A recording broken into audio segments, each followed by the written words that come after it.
Good morning friends. आज BBA first sem में आपका कंप्यूटर एप्लीकेशन में जो आज का टॉपिक है वो है कार्नोट मैप सिंप्लीफिकेशन। इसमें हमने कार्नोट मैप की डेफिनेशंस 2 वेरिएबल और 3 वेरिएबल बता दिया था। अब हम चलेंगे यहाँ पे 4 वेरिएबल के मैप कैसे होते हैं। तो इन 4 variable our system suppose we get output 001 0110 0111 11110 input combination, then the fundamental product for output 00 का मतलब होगा बार, ठीक है, सब पे बार आ जाएगा। 0 मतलब होता है कॉम्प्लीमेंट, कॉम्प्लीमेंट का मतलब होता है बार। तो 0 0001 को कैसे लिखेंगे? ए का बार, बी का बार, सी का बार, 1 है तो डी एज इट है। 4 वेरिएबल है ना, तो हम ए बी सी 4 वेरिएबल लेंगे, ठीक है। फिर है 0110, तो 0110 को 0 का मतलब होता है ए का बार, बी और सी, और 0 का मतलब डी पर बार, ठीक है। ऐसे ही नेक्स्ट चलेंगे 0111, 0111 में 0 का मतलब बार, ए का बार, बी सी और डी, ठीक है। नेक्स्ट देखिए, फिर नेक्स्ट वेरिएबल क्या है? 1110 को कैसे प्रेजेंट कर देंगे? ए बी सी और डी पर बार, क्योंकि 0 है, ठीक है, रिस्पेक्टिवली, ठीक है। अकॉर्डिंग के map may be completed as follows: ए का बार, बी का बार, ठीक है। ये हम कैसे बनाएंगे? इसमें एक तरीका है, ये मेथड चाहे आप याद कर लो, इस टाइप से वेरिएबल काउंटेड करना। तो यहाँ पर होगा ए bar, B bar, C bar, D बार, ठीक है, A bar, B, C bar, D, ठीक है। यहाँ पे चलेंगे आपके ए बी वेरिएबल और यहाँ पे चलेंगे सी डी वेरिएबल। तो A bar, B bar, A bar, B, A B और ए बी बार। ऐसे ही यहाँ पर C bar, D bar, C bar, D, C D और C D bar, C D बार, ठीक है। फिर इसको लिखेंगे M0, M1, M2 इधर आएगा, M3 इधर चलेगा, ठीक है। फिर M4, M5, M6 इधर, M7 इधर। फिर हम लिस्ट वाली रो पर जाएंगे। आप एज इट इज याद कर लेना या फिर लिख के आपको सिंप्लीफिकेशन कर करके याद हो जाएगा। फिर M8, M9, M10, फिर M11, फिर M12, M13, M14, M15, ठीक है। इसी तरीके से आपका 4 वेरिएबल चार्ट बनेगा, ठीक है। अब हम यहाँ पे इनकी वैल्यूज कैसे पुट कर सकते हैं? ए बार, बी बार, यहाँ पर M0 था तो 0 की वैल्यू होती है 001, 1 की वैल्यू होती है 0001, ठीक है। 3 की वैल्यू होती है 00011, 2 की पावर 0 से निकाल लेना, आपको ऐसे यही वैल्यू होगी फाइनल, ठीक है। ऐसे ही यहाँ पर 2 की निकाल ली, ठीक है, M4, M5, ठीक है, फिर M6 की, M7 की, फिर M8, M9, M10, M11, M12, M13, M14, M15। तो 0 से लेके 16 तक वेरिएबल यहाँ पर 15 तक वेरिएबल पुट कर देंगे 16 बिट के लिए। 4 वेरिएबल मतलब होता है 16 बिट, ठीक है। तो 16 बिट वेरिएबल पुट करने के बाद ये हमारे को एक टेबल मिल जाएगी। अब हम बात करते हैं पेयर्स कैसे बनाते हैं, क्वाड्स कैसे बनाते हैं, ऑक्टेट कैसे बनाते हैं अपने के मैप में या कार्नोट मैप में। तो उसके लिए सबसे पहले पेयर्स क्या होते हैं ये समझेंगे हम। If two one lies adjacent whether a row और कॉलम इन अ के मैप इज कॉल्ड पेयर।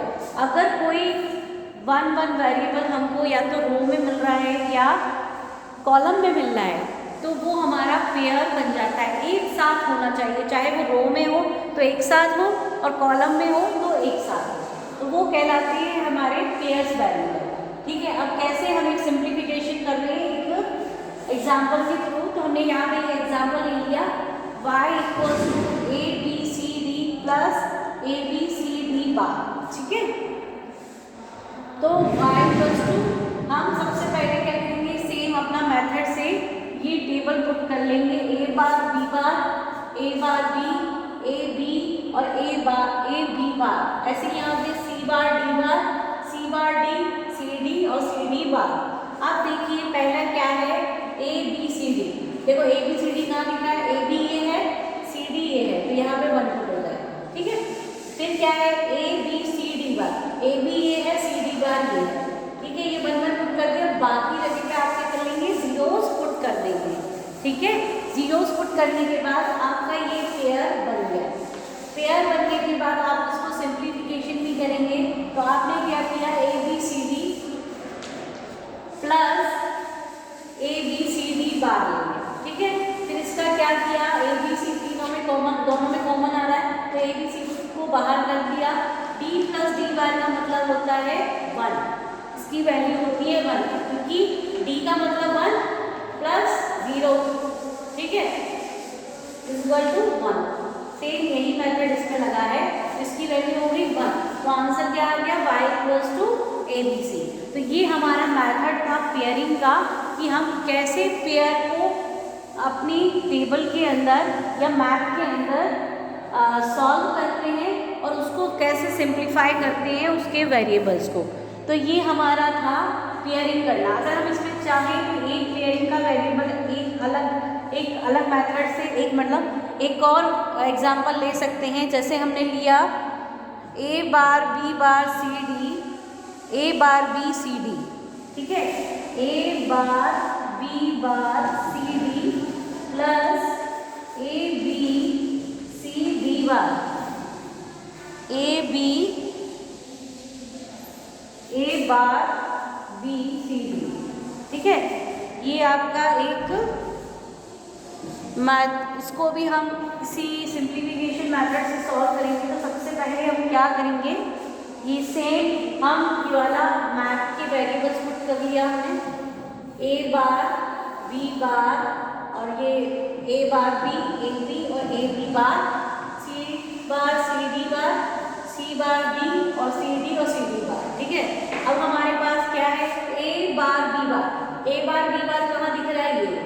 फिर अपन को क्या चाहिए, सी डी, तो सी डी कहाँ दिख रहा है, यहाँ पे, तो हमने यहाँ पे पुट कर दिया। फिर नेक्स्ट वेरिएबल क्या है, ए बार बी ये है अपना, ये सी डी, ठीक है, तो ये हो गया ये, ठीक है। अब बाकी जगह पे क्या करेंगे, जीरोस पुट कर लेंगे, ठीक है। अब देखो यहाँ पे आपको पेयर मिल गया, ये आपको पेयर बना गया, ठीक है। अब इसको सिंप्लीफाई भी करना पड़ेगा हमको, तो सिंप्लीफाई करने के लिए हम इसको सिंप्लीफाई के लिए हमने ले लिया A bar B bar C D plus A bar B C D, ठीक है। अब इसमें से कॉमन क्या आ रहा है हमारा, कॉमन क्या आ रहा है हमारा, ए बार सी डी कॉमन आ रहा है, ठीक है। और उसके बाद हमारा जो बचा हुआ है वो क्या बचा हुआ है, बी बार सी, ठीक है। हमको पता है बी बार प्लस बी, जैसे डी प्लस डी बार कितना हो गया था 1, ऐसे बी प्लस बी बार कितना हो जाएगा 1। तो क्या होगी, वैल्यू क्या आ गई, ए बार सी डी, ठीक है। इस तरीके से आप इसको सॉल्व कर सकते हैं, ठीक है। तो ये आज हमारा था Karnaugh map 4 variable and how to create a pairs in Karnaugh map. Thank you. Next class में हम पेयरिंग के बाद क्वाड पढ़ेंगे, क्वाड के बाद ऑक्टेट पढ़ेंगे, ठीक है। Thank you.